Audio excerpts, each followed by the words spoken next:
Hi there. Thank you so much for tuning in. So, after you've just read this article, I would like to expand on the topic of crisis and disaster management, paying special attention to the communication patterns during the COVID-19 pandemic on Instagram using the example of the destination management organization Innsbruck Tourism. During this presentation, we will analyze their communication patterns in all three phases that were mentioned in the article: prevention and planning, response and recovery, and resolution and feedback. Lastly, I will expand with some recommendations and some final thoughts. The Instagram account that we will analyze today is quite a successful one. It's quite a large one for a destination management organization with over 76,000 followers and quite successful when it comes to their analytics and their regular postings. So let's jump right into it, starting with the prevention and planning phase. So prior to the COVID-19 pandemic, there was basically no communication through Instagram with regards to the health concerns or potential pandemics. So basically most of their posts were related to the topics of travel, adventure, and photography. This also makes sense, as we all know we've never experienced such a pandemic of this size before, so it wouldn't make much sense to communicate much to the end customer through social media channels with regard to potential pandemics. So now we will talk about the response and recovery phase, which is quite an important phase as mentioned by Richie and Jan. Especially marketing and communication play a very important role in that phase. This all started with the annunciation of the first lockdown in Austria on March 15. After this time, in the next 4 weeks, the Instagram account of Innsbruck Tourism was quite active. They posted a lot of content with different themes and topics. So first, they provided a lot of information and updates with regards to regulations, news, and support options. So they regularly posted in their stories as well as in their feed updates with links to websites that provide information with regards to restrictions, and also provided support for people who still came to Austria, for example, for business reasons, where they could find the necessary accommodations and other things. They also use some hashtags with that in that regard, like for example, daheim bleiben and stay home. Next, they provided a lot of posts with the topic of psychological support. So they communicated a shared objective and a sense of community, posting uplifting messages and providing psychological support hotlines for people who struggled to deal with the situations. So here we have some snapshots of some stories they posted. So they basically posted in their feed some uplifting thoughts and also addressed the community that everyone is in this situation together, and created through that a sense of community. And lastly, they posted support hotlines when it comes to psychological services. This is an example of another uplifting post using some very nice colors, an amazing picture, and also a nice message behind it that the sun keeps rising. Here we also have an example of an uplifting message they used with a very nice picture again, and another uplifting thought that people shouldn't lose hope. This was also quite successful when it comes to the engagement rate. Another post that is also uplifting in their nature, that the sun keeps rising and that people should look forward to the life after Corona. So next, they also provided a lot of support for local businesses through their Instagram channel. So they provided lists of local businesses that are open during the lockdown and that offer home and contactless delivery, and through that they supported these local businesses and gave them a platform to communicate to their customers.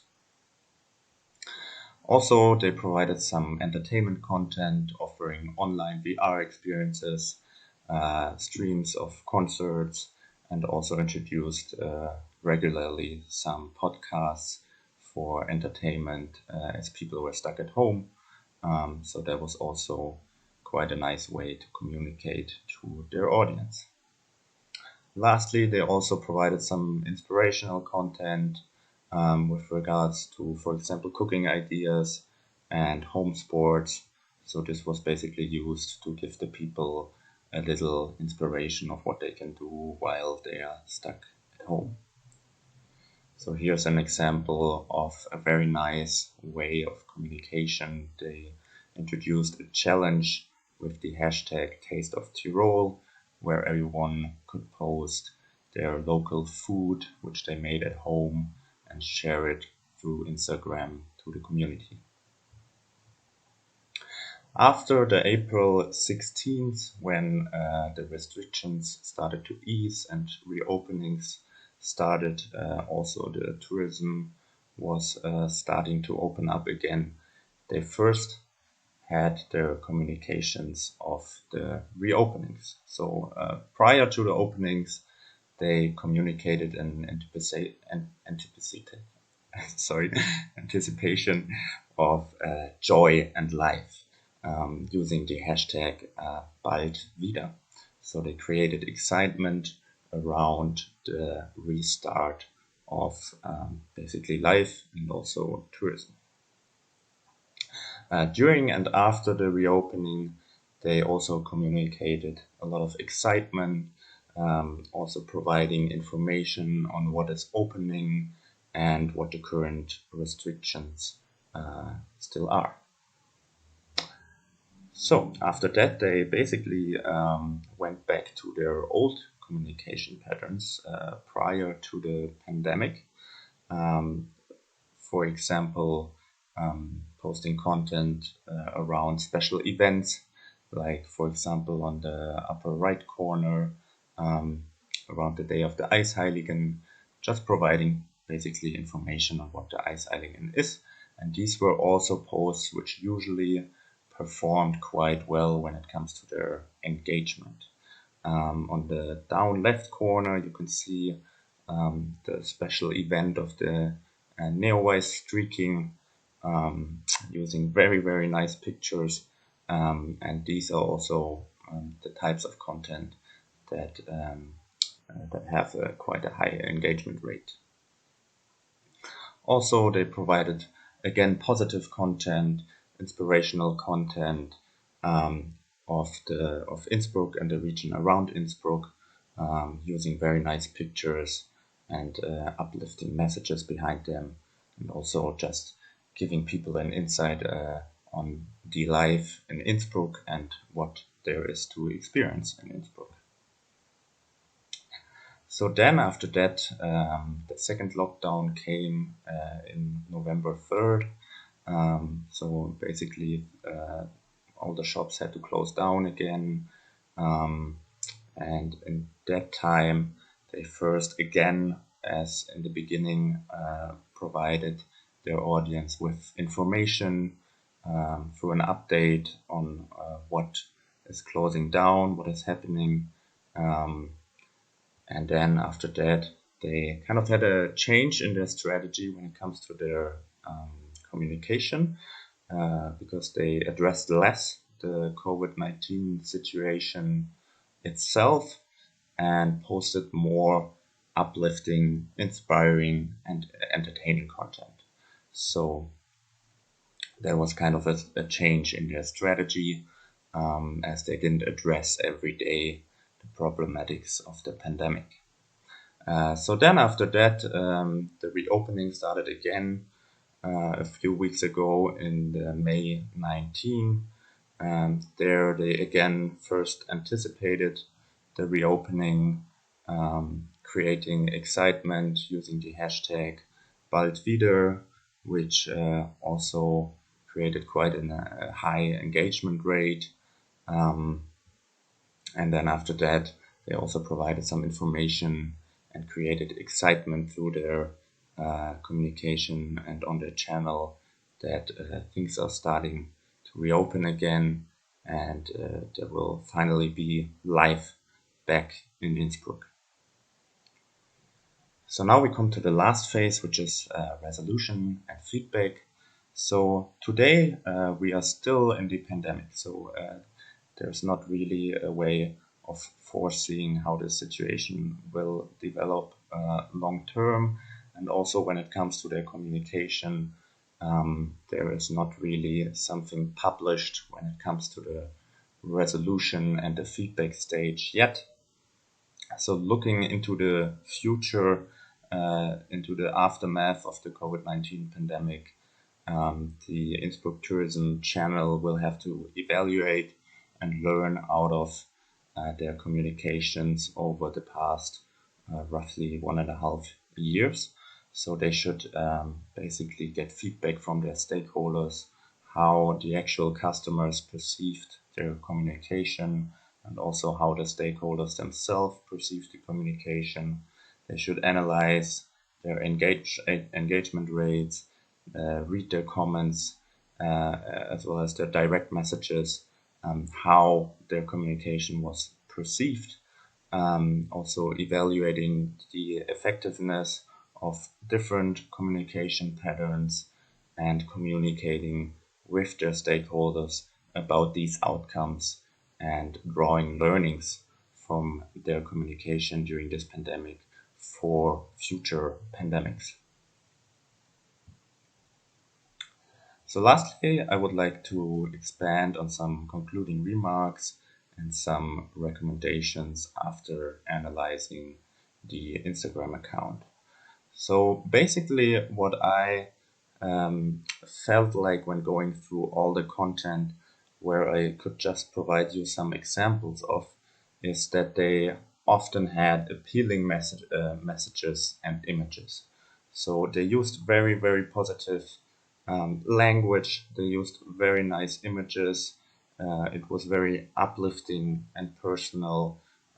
They also, mostly through their stories, provided support and information to their audience, so that the audience, at least out of my view, gets the feeling that they are not alone in this situation, and that there is a lot of information available when you struggle with the situation.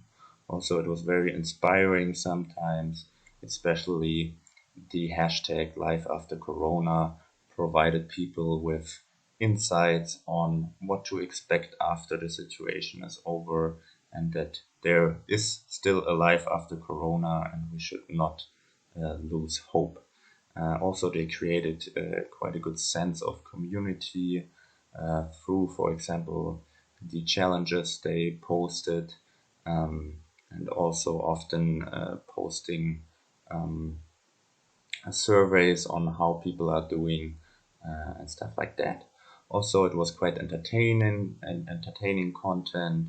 They posted quite a lot of informational videos, podcasts, so people could just entertain themselves through their channel.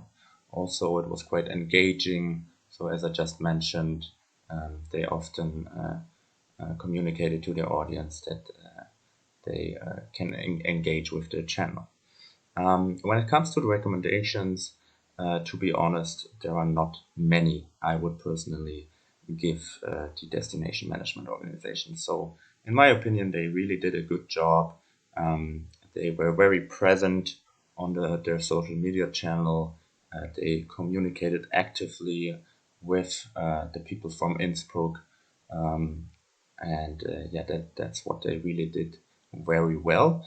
But if there is something I would recommend them, probably it would be that they could have returned more towards their old communication patterns in the second lockdown, but less dramatic. So there maybe should have been still some information on how the situation develops, and not kind of ignoring the situation itself and just keep posting their regular content. But this is just out of my personal opinion. and also it could have been maybe a bit more uplifting and sharing personal stories during the second phase of the communication. So that was kind of missing in these times, or at least it was less present than in the beginning. Also, another recommendation I would give them is that probably their communication should have been a little bit more directed towards the tourists. So obviously, there were no tourists in these times, so they often addressed their messages to the people living in Innsbruck, but especially for people, for their audience who are not from Innsbruck itself. It would have been nice if there would have been more messages directly towards them and making them excited to return back to Innsbruck. Yes, that was my presentation. Thank you so much for listening. I would really appreciate your feedback. I will leave a little comment section below. Yeah, thank you so much and have a